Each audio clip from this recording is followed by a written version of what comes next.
ባንቺ በሴት እየተዳደርክ ደግሞ አንተ አፍን ልከፍት ትፈልጋለህ እንዴ? ወንዱን መጀመሪያ እሺ፣ የኔን ስም ሀቢባ የሚለውን ስም ከመጥራት በፊት እንደ ወንድ አባወራ ሆነ ቆፍጣን ብለህ ሰርተ ቤትን አስተዳድር። ሰካራም በዚህ ሰዓት በእርግዝናዋ ሰዓት ከሚስት ጎን ልትቆም በሚገባበት ሰዓት እየሰከርክ በየቦታው ጀግንነት ማለት ሰክሮ ላይቭ ላይ ወጥቶ አፍ መክፈት መሰለ እንዴ? ጀግና ወንድማ ሚስቱ እርጉዞና ብቻዋን ቤት ጥሏት ሄዶ ከጓደኞቹ ጋር አይጠጣም። ሰካራም መጀመሪያ ከሚስትህ ጎን ቁም እሺ። ሚስትክን በሰው እንድትጠላ እንዲህ እንድታለቅስ እያደረካት ያለከው አንተ ነህ። ወንድ ኮንክ ሚስትህን ፕሮቴክት አርግ። ወንድ ኮንክ አላለቀላትም የምትለውን ጉዳይ ወንድ አይደለክ አንተ ሄደህ አታስጨርስም? ልብ ካለክ አንተ እኛን እዚህ ጋር በደሞዝ የቀጠርከን መሰለክ የረዋንን ችግር እንድንፈታ? ረዋንን ስትቀርባት የፍርድ ቤት ኬዝ እንዳለባት አታውቅም ነበር ወይስ ለጥቅም ነው የቀረብካት? የተለጠፍክባት ሄደክ ለጥቅም ነው ለገንዘብ ነው? ካልሆነ እንደ ወንድ ስራና አስተዳድራት፣ እንደ ወንድ ፕሮቴክት አርጋት፣ እንደ ወንድ ችግሯን አንተ ሄደፍታላት። ወንድነት ምን እንደሆነ እወቅ መጀመሪያ። ወንድ ማለት ሰርቶ ሚስቱን የሚያስተዳድር፣ ሚስቱን ዲፌንድ የሚያደርግ፣ ሚስቱን አሳልፎ ለሚዲያ የሚሰጥ፣ ሚስቱ አልጋ ላይ ያወራችለትን ወሬ መጥቶ ሚዲያ ላይ የሚያወራ አይደለም ወንድ። ባለጌ አንተ ከመጣክ በኋላ ኖረዋን እንደዚህ የሆነችው አይገርምክም? ሙሉ ቤት ገብተክ የተስተካከለ ላይፍ ላይ ገብተክ ደግሞ ትንሽ አታፍርም እንዴ? በእርዳታ ብር ኢቃማ የተሰራልክ ሰውዬ ደረትን ነፍተ ማውራት ትችላለህ? ሰርተ ላብን ፎጭ አርገ ኢቃማ ያሰራ መስል እንዴ? ሱቅ ያላት ሴት ላይ መተ ተለጥፈ። ወንድ ሁን መጀመሪያ። ከኔ ጋር ራሱ ለመነጋገር ስሜን ለመጥራት ወንድ መሆን አለብህ መጀመሪያ። ደፋር። በተረፈ አንቺ ደግሞ ዝም ብለሽ አትነፋረቂ፣ ቆፍጠን በይ። ምንም የተፈጠረ ነገር የለም። ትራቭል ባል ነው። እሱን ደግሞ ፍርድ ቤት ነው የሚወስነው፣ ሰው አይደለም የሚወስነው። ያ ደግሞ ስላለቀሽ አይደለም የሚፈታው። ጥሩ ጠበቃ ፈልጉልኝ፣ ትራቭል ባኔ እንዲነሳ ነው የሚባለው። አቡ የሆነ ነገር ሰማው ከሷ። ምን? እኔ ጉዳዩን ግን አላውቅም በፍጹም። ምን አዲስ ሆነብኝ። እኔ ተጣልታችሁ አስቀይማሽ ይቅርታ አንቺ ፈልጋ መስሎኝ ለለምንሽ መጣው። ከዛ አንቺ ወዳታላችሁ፣ እሷ ደግሞ እያለች የነበረችው ከኔ ጋር ሰላም ለመሆን ቪዲዮ ሰርቶ የቤቷ ሂዶ የሚለው ማንን ነው? ይቅርታ ጠይቆ ከዛ በኋላ ነው ሰላም የሆነው ስትሰማው ልበል ወይስ? ይኸውልህ እሱ እኔ ጋር ህይወት እድል አንዴ ነው። አንድ ሰው ማንነቱን አንዴ ካሳየኝ እኔ ጋር ሁለተኛ እድል የለም። ልጁ ባለጌነቱን ሳልደርስበት ማንነቱን አሳየኝ። አንደኛ ሀቢባ ተጠቅማለች አለ በረዋን ከተጠቀምኩ ደረሰኝ አምጣልኝ።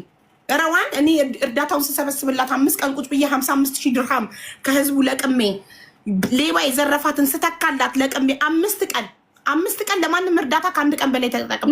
ማ እንዳለው ማ በል እንዳለው ይናገር እኮ በል እንዳለው ደረሰኝ ይቅርታ ላደርግለት ይችላል። ደረሰኝ ካመጣልኝ እኔ አንቺ እርዳታ ስሰበስብልሽ የከፈልሽኝ ደረሰኝ ካመጣ። በተረፈ አበባ እንጨርስ እዚህ ቤት። ደረሰኝ አምጣ። አንቺ ለእኔ የከፈልሽው እኔ እርዳታ ስሰበስብልሽ። ሀቢባን ማን አባቷ ያውቃት ነበር አለ። የአባቴን እበት ይጋጥና ሀቢባን ማን ያውቃታል? በረዋን እኔ ነኝ በአንቺ የታወቅኩት። ረዋን ማንም አለም ያውቅ የለ እንዴ? ሁሉም ያውቅ የለ እንዴ? ፀሐይ የሞቀው ሀገር ያወቀው ጉዳይ ነው። ምን ረዋን ታወቀችው እኮ ለምን ስትመጣ ምናምን ነው ፎሎ የነበራት። እኔ ነኝ ፎሎ እንኳን እኮ ያስደረግኳት። ማስረጃ እድሜ ልኬን እኮ የእሷን ሺቲ ነው ማስተዋውቀው እኮ። ሰፖርት ባረኳት፣ ባገዝኳት፣ በረዳኋት፣ በወደድኳት፣ እንደ እህቴ እንደ ልጄ ባየኋትኝ። ማንም ባለጌ ረዋን አንቺን አልተቀየምኩሽ። እሱ ብልግናውን ያሳየው። የሚወድሽ ቢሆን ኖሮ አንቺን በትክክል እንደ ሚስት የሚወድሽ ቢሆን ኖሮ ፕሮቴክት ያደርግሻል፣ የምትፈልጊውን ያሟላልሻል እንጂ እየሰከረ እየገባ አፉን አይከፍትም። አንቺ እርጉዝ ሆነሽ እጄን ልቆርጥ ነው እያልሽው ራሴ ላጠፋ ነው እያልሽው እሱ ሰክሮ ላይቭ ላይ ቁጭ ብሎ በስልክ አያወራሽም ነበር። ይሄን ደግሞ አያገባኝም። አምነሽበት የገባሽበት ላይፍ ነው። እኔ አላጣበስኩሽ። ምን አገባኝ? አንድ ሰካራም ስራ የሌለው ኢቃማ መኖሪያ ፍቃድ በእርዳታ ብር የተሰበሰበለት ማይረባ ሰካራም ጋር ሄደሽ የተለጠፍሽው አንቺ እንጂ እኔ አላጣበስኩሽም። ስለዚህ አይመለከተኝም። እኔ ባጣብስሽ ኃላፊነቱን ወስድ ነበር። ተጣብስሽ አብረሽ በኋላ ነው የሰማሁት እኔ። ስለዚህ ሀሳብሽን አከበርኩና ኦኬ ብዬ ተቀበልኩ። ምን አገባኝ እንጂ እድሜ ልኬን እህቶቼን ስመከር የምኖረው እንደዚህ አይነት ስራ የሌለው ራሱን ማስተዳደር የማይችል ለሴት ልጅ መከታ መሆን የማይችል ሚዲያ ላይ ወጥቶ ብቻ እየሰከረ የሚያቀራሽ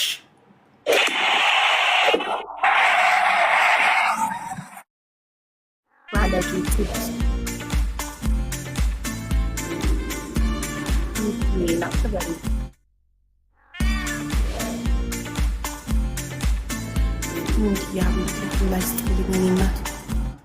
እና ረዋል ከአንቺ አፍ ሲወጣ አንቺ ስትሰድቢኝ ብቻ ነው አንቺን የምቀየምሽ። ከአንቺ አፍ ሲወጣ ነው ገባሽ? ከአንቺ አፍ ላልወጣ ነገር መቼም አልቀየምሽም። እወድሻለሁ። አሁንም ከኔ የምትፈልጊው ምንም አይነት እርዳታ ካለ ልረዳሽ ዝግጁ ነኝ። በማንም ሰካራም ባለጌ አንቺን ተቀይሜ ያረዳሽም አልልሽም። የምናግዝሽ ነገር ካለ ሙኒት አለች፣ ታሜ አለ። የምትፈልጊው ከነሱ እርዳታ ካለ ይኸው ህዝቡ ሽማግሌ ሆኖ ይጠይቅልሻል። ሙኒትን አስገቢያ። ትላንትና አብረን ነበርን። ብዙ ነገር ነው የመከረችው፣ ብዙ ነገር ነው ያለችው። እስከ ስንት ሰዓት እነሱ ባለጌ ላይ ሰካራም ላይ ጊዜያቸው የሚያባክኑት ቢመክሩ ቢዘክሩ ይሄ ሰውዬ የለው ባለጌ አያስገባም ቤቱ። ሰላም ሀቡ፣ እንዴት ዋልሽ? ከእሷ ጋር ተገናኝተናል። ሙባረክ እንዴት ነህ? ሁኔትዬ እንደነሽ አለን አልሐምዱሊላህ። ለዚች ቀን እኔ አልሐምዱሊላህ ነው የምለው፣ ሌላ ምንም የምለው ነገር የለም። ግን አንድ ተለምዶ የተደረገ ነገር ቲክቶክ ላይ ምን አለ መሰለሽ ሀቡ፣ ሰውን ብሌም አድርጎ እንዲታዘንለት ወይም እንዲረዳ መፈለግ እኔ ሁሌም እቃወመዋለሁ። ሁሌም በዚህ ነገር በጣም አዝናለሁ። ችግሬን አስረድቼ መረዳት እየቻልኩኝ የግድ እከሌንና እከሌን ብሌም አድርጌ መረዳት የለብኝም። እኔ ረዋን ያለችበትን ሲቹዌሽን አውቃለሁ። ትላንት በአካል አግኝቻታለሁ። ከዛ በፊት በስልክ አውርተናል ብዙ ጊዜ። እጄን በዚህ ጉዳይ ላስገባ የማልፈልገው ዳግመኛ ላጣቸው የማልፈልጋቸውን ሰዎች ማጣት አልፈልግም፣ አንቺንም ጨምሮ ሌሎችንም። በዚህ ጉዳይ ሀቡ ሳሪ አስወርዷታል። ምናልባት አታቂው ከሆነ የሰማሽው ይመስለኛል። እኔ እና አንቺ የነበረንን ግንኙነት ታውቂያለሽ።